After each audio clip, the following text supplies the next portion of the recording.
Hello, everyone. Welcome to this live session. So, guys, I have some information I want to share with you all. We've got a video here that we'll be looking at. We'll be reacting to this video from Mr. Peter Obi. We know that Peter Obi had an interactive session with the Obedient family, and he spoke extensively on some important facts that Nigerians, as in his followers, must know about, the threat to his life and, the offer, they've so many offers, that they've offered him after this election, before the election, and even after this election.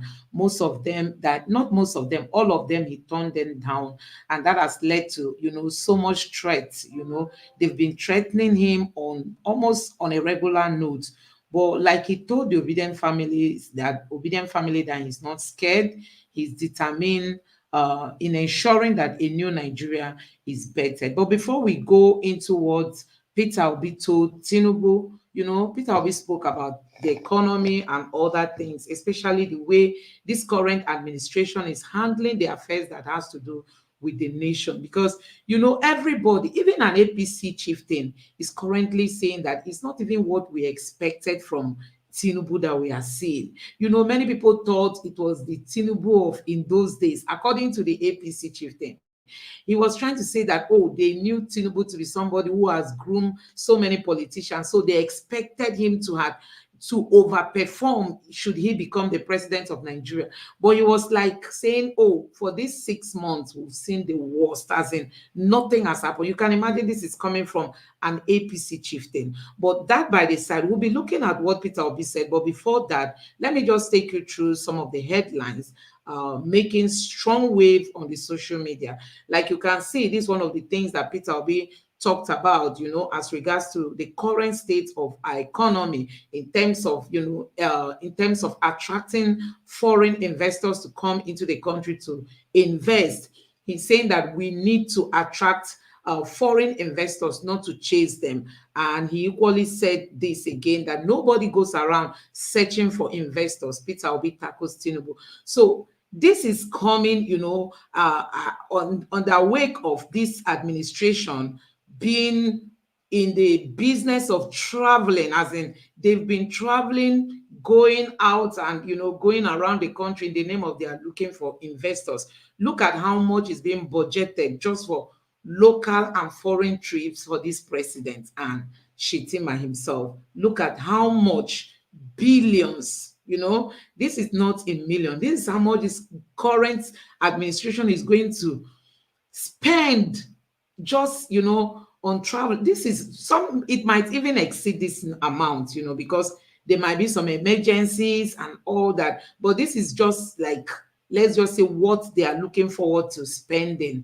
This is the amount. Nigerians, we don't have a functional hospital. We don't have a hospital we can proudly point to and say, oh, this is a hospital everybody in Nigeria is proud of. We don't have one. And look at our institutions, everything is going bad. I don't know, there was this video where they were like videoing the state of the university in Onsuka, the UNN. We know UNN, this is a prestigious university. Somebody was trying to like video the environment, the hostels, and you will weep, as in you will cry.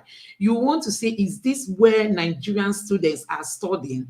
Is it in this kind of environment? So we've got under the APC and even the PDP, they've not paid attention to so many critical things. And look at how much this government is going to be spending just on travel, as in going around the world in the name of going to look for investors. So Peter Obi came during this program telling them that you don't go searching for investors. Nobody does that. Nobody takes the little that you have, that you use to attend to your internal problems. The president of Gambia said no foreign trip in my administration. He included himself. He said no foreign trip. Nobody is going anywhere. We are all going to be saving those little kobo or penny or whatever currency they are using. Let's save them and use them for the benefit of our people. Let's block the leakages. You know, the government, the president of Gambia, he rejected new cars. He rejected new cars. Why is it that Nigeria is always the opposite of all these countries that are doing well? Why is it that our country always portray itself, in a negative way? That is it. And that is just what Peter Obi lamented about, during his session with the obedient members. He was saying that you don't go searching for these investors. Just do the needful, do the right thing. You will see investors looking for you. Peter Obi cited that when he went to Dubai in those days when the Dubai was still, coming up, that some of them were asking him how would they get more Nigerians to come visit Dubai. But today Nigerians are being denied visa to go to Dubai. Initially they wanted Nigerians, but today they are saying no, no, no, we don't need you people. Just for you to know the extent to which things have gone wrong in this our country. And that is what we are trying to see if we can fix, if these politicians can just give Nigeria a breathing space. So this is it. And that is just like Peter will be cautioning Tinubu that you don't just go around, searching for investors. Fix the country, stop the insecurity, ensure businesses thrive in Nigeria, help small businesses, educate the people, give them skills, let Nigeria become a productive, let Nigerians become productive citizens and all that. By the time, investors will want to come. And then look at our judiciary with what is happening today. Do you think our judiciary is something that when investors look at it, they will want to come to invest? That is it. Yesterday we talked about, there's this case that was to be taken to a court in Abuja by the Wike faction of the lawmakers from Rivers State. So they wanted to take that case to a court in Abuja. Before that case was to be presented, before the judge, a judgment has already been written. So you can imagine the state of our judiciary. A judgment was already waiting for a case that was yet to be filed. So people were like, what kind of thing is happening in Nigeria? That's to tell you, when people say, oh, they've got the judiciary in their pocket, they've got INEC in their pocket, they've got the security agents in their pocket, you think it's a joke. It is a reality. For them to have prepared a judgment before a case is even a ruling will ever happen, it means that things have really gone wrong. And we all saw that during the election when Peter Obi presented his petition before the tribunal. Even when the tribunal read the judgment they gave to us, many people were like, they were not sure that was the actual script they wanted to read in court, because it sounds so strange, even from the way they were reading it, the flow wasn't there. It was as if somebody just gave them something far from what they expected for them to read, to the Nigerian people. And that is it. That is it. You can see the state of the nation is not really giving us joy. So let's look at other headlines. This is Mr. Bagudu. Like you can see, exclusive. Tinubu's minister Atiku Bagudu moves to block France from repatriating $150 million Abacha loot, demands 30 million US dollar cut. So we all know this man. If you've been following this channel, Dr. Te has always talked about this person, how he helped in the days of Abacha. And sometimes I just try to imagine, does it mean this Abacha, how much did he even steal that this Abacha loot has not stopped, coming back to the country, as in them returning it back to Nigeria? Every time Abacha loot is being returned, every time. So it means that the man really took his time, to loot the country. And this is one of the persons that they will tell you that was part and parcel of what happened then. Look at him now, he's been made a minister. Nigeria, what is wrong with this country?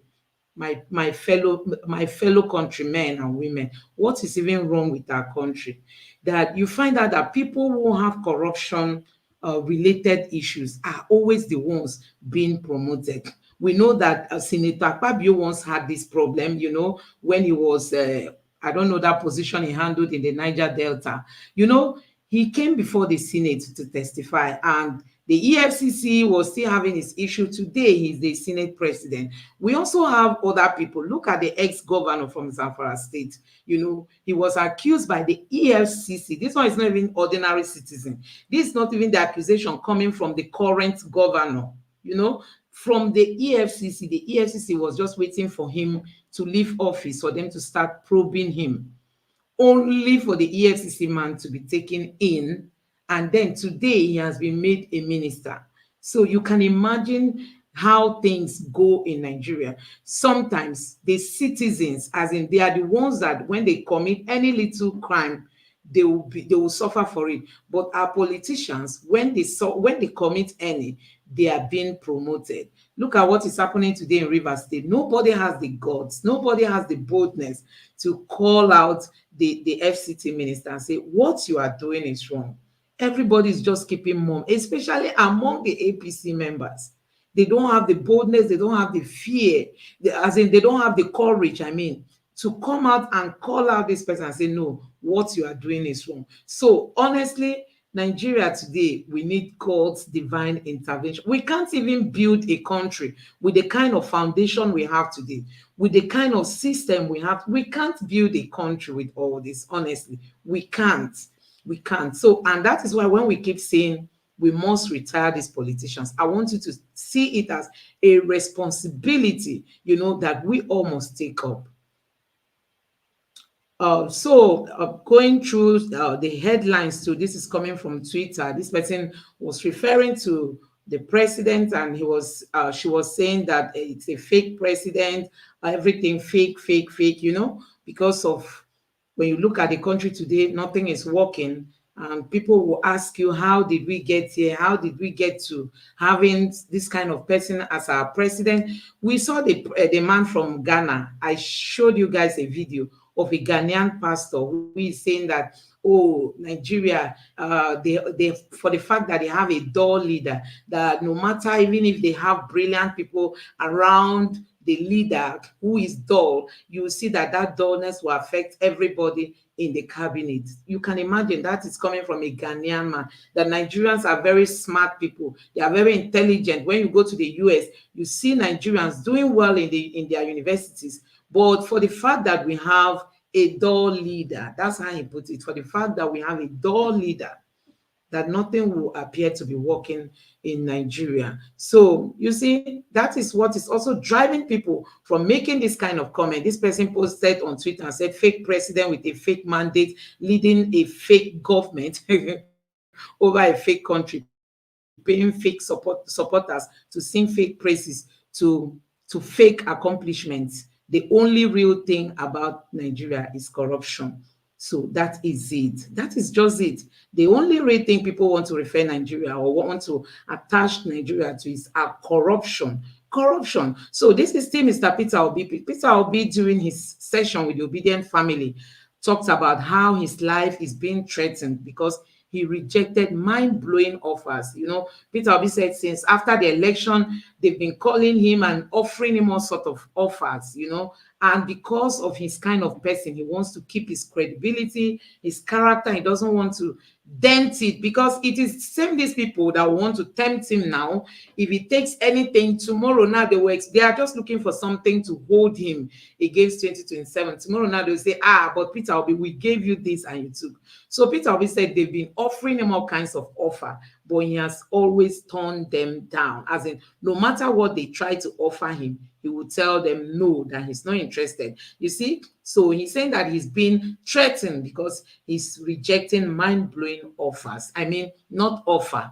Should you not understand that he's saying that offers mean that he's, as in, it's a plural, as in not once, maybe not twice, maybe not three times, and all that. People have been offering him all this, maybe for him to drop his presidential ambition, or maybe for him to even have dropped the petition, at the tribunal or even at the Supreme Court, because they know he won the election. Peter Obi even said it during this session that he won the election, and they know he won the election. Possibly that's why they were trying to see if they can offer him something for him to change his mind.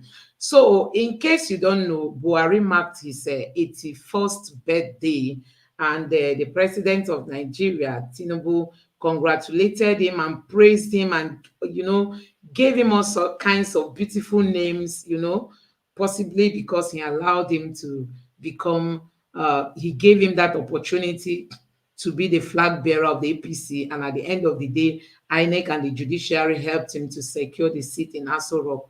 So, but look at what Amnesty International is saying, that Buhari regime extrajudicially executed 150 peaceful pro-Biafra protesters, massacred 350 civilians in Zaria. We all know what happened in Zaria during that time, and also in the East. And that is his birthday gift from Amnesty International. They are reminding him of some of the things that he did during that time, So President Bola Tinubu has failed to ensure respect for human rights and the rule of law after 6 months in office. That is the record that Tinubu has received for this period he has been in Aso Rock as the president of Nigeria. So, guys, I want you to take your time and listen to what Peter Obi got to say about the economy, and what it is an advice which I think these are politicians should really take their time to listen to what Peter Obi is saying. Peter Obi does not hide the secret. For those that said he should come and join Tinubu's administration in advising them, he always says his own blank and plain. But it's just that we don't have the political will to execute some of the things that he says, that the way he has, or the way he led Anambra State, and the way he thinks Nigeria should go, the direction we should go, should we really want to, have a great nation. So let me allow you. Peter Obi has taken his time to school Tinubu on how to attract investors. We've seen this government going out telling us that they are going to look for investors. But Peter Obi does not believe in that method. Peter Obi wants you to fix the country. The country will look attractive to investors. You don't go looking for investors. Rather, the investors come looking for you. And that can only happen when you have taken care of your own country. So let me allow you guys listen to what Peter Obi said. I just believe that these politicians will pay attention to the important facts Peter Obi has been, revealing since he started campaigning. And even up to today, Peter Obi has been in that business of giving out beautiful tips on how to move this country forward. Let me allow you to take a look at what Peter Obi said during an interactive session with the Obedient family. Businesses thrive in a conducive, business-friendly environment. Businesses thrive in a conducive environment. Businesses thrive where there is disposable income, so people can buy their goods. My sister, 15 years ago, P&G, in their global body, took Nigeria as a country of strategic importance and built a world-class distribution facility in Abara. And for them to abandon it today takes a lot, because things have collapsed. When I answered about who was the person that was comparing 2009 till date, it was very simple. In 2009, 2008, when they took this, they saw a country that was growing at 6-7%. They saw a country where things were getting stronger and better.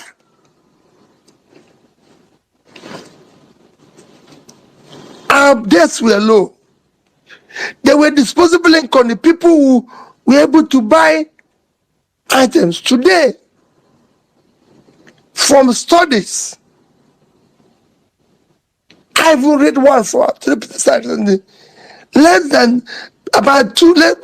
2 million Nigerians can afford to purchase items of $10 every day. A country of 200 million people, only 1% can spend that amount. You saw, it's not only them, you saw a lot of companies, leaving. ShopRite left Nigeria and their profit increased. And they will tell you they're very happy that they left because they saw demand going down. Only few Nigerians now have disposable income to be able to buy anything because there's no living wage, there's no productivity, that is creating more labor so more people can have. So all this is what we need to look at. How do we start turning around the economy by making it more productive? You have to invest in security aggressively to be able to drive away hoodlums and bring back your farmers who will help to tackle food inflation, create more jobs. You need to support manufacturing activities by having policies that favor them and everything. You need to support export aggressively to be able to get more foreign exchange, stabilize your currency, have enough currency to be able to get manufacturers to get inputs, support the local manufacturers of inputs. So there's a lot that needs to, when I said you prioritize what you're going to do, we did that side the companies. It is not going around trying to attract foreign investor. Nobody goes around to attract foreign investor. Foreign investor is like honey and bee. If you put honey, the bee will come. You don't need to look for the bee. The bee is looking for where there's honey. That's how foreign investor work. If you start doing the right things, in those days they were coming, nobody was looking for them. They were coming. And they did not get them from where? From seminars. Seminars is good.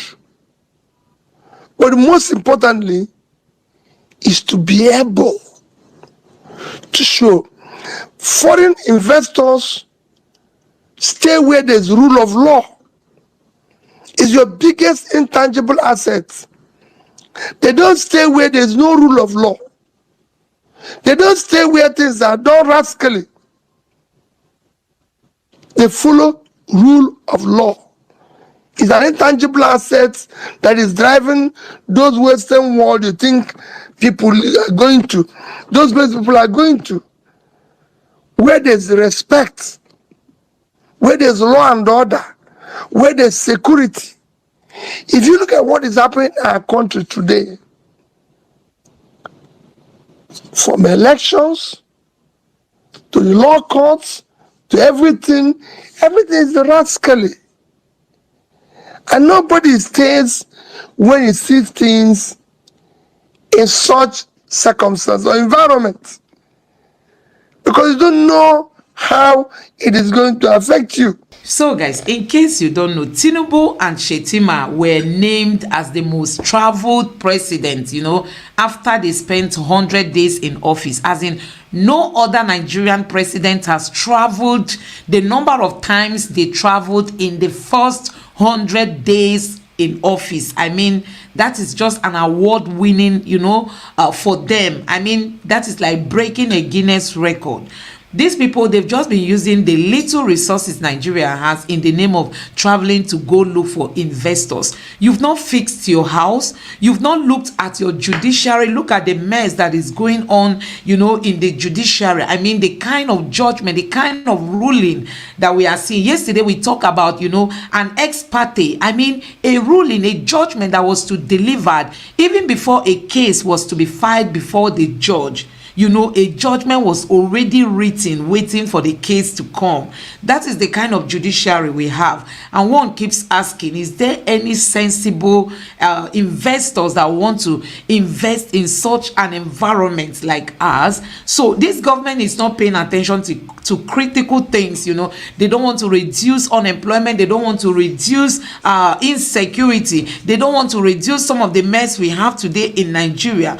They are just after traveling to countries, spending the little money we have. The president of Gambia has told his cabinet that no traveling, no foreign trip, as in nobody is going anywhere. It might shock you to even know that they did not attend the climate change conference that was recently held in Dubai because they wanted to reduce the wastages in their government. And in Nigeria, we saw our government packing even people that were so irrelevant, you know, for that occasion, paying for them and taking them to Dubai. And we ended up hearing that possibly they went there for shopping and they saw it as an opportunity for them to go out. So this is just what Peter Obi is saying, and we cannot but agree with Peter Obi that you have to fix the country. You have to make it attractive for investors to come in, and you see investors, you know, naturally, organically, you know, just rushing to Nigeria to invest their money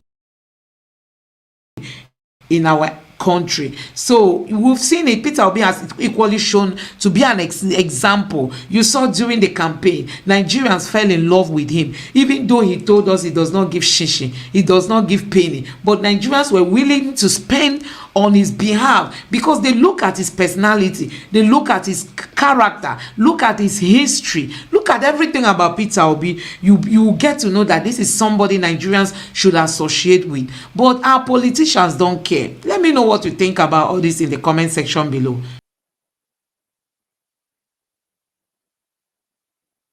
To think that they can do anything and get away with it. What gives you this impression, though?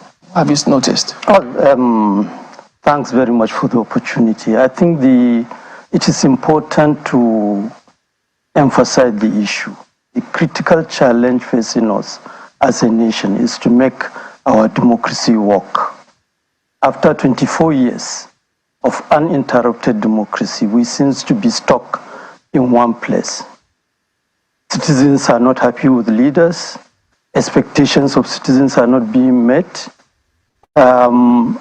We've gone full cycle. After 2011 election, 2012, 2013, we created excitement by proving that PDP has failed. Citizens believe in us as a party when APC came about. And they gave us that confidence. For the first time, we had an election that was not in dispute. The sitting president who lost the election conceded defeat even before the votes the final collation were done. Now, unfortunately, we are not able to build on that.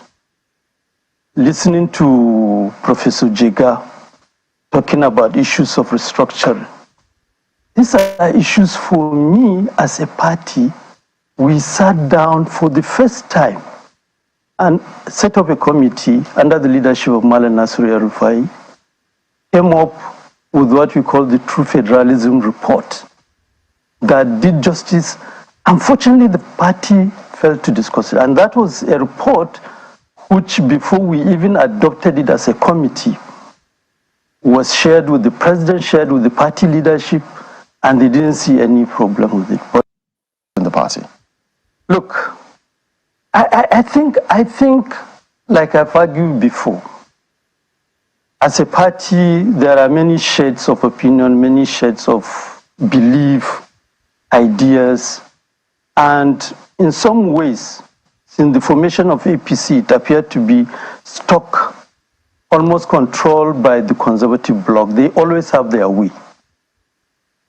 This is a party that came, if you read the manifesto that we have, it's a manifesto oriented to have a party that is social democratic in orientation, which means basically the priority will be social services.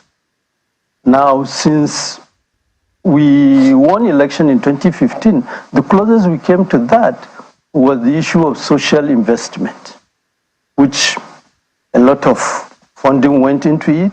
But in terms of getting the desired result, which is about reducing poverty and whatnot, getting our education system, health sector much more functional, we've not made much progress. If not, he is able to correct it. And there are many, he has taken many right decisions. If you remember the first 1 week or 2 weeks of his tenure, it produced excitement and his approval rating was high. But thereafter, we crash. For instance, removal of fuel subsidy. Everybody welcome it. But taking the next action that will produce the desired result is what appears to be failing. We must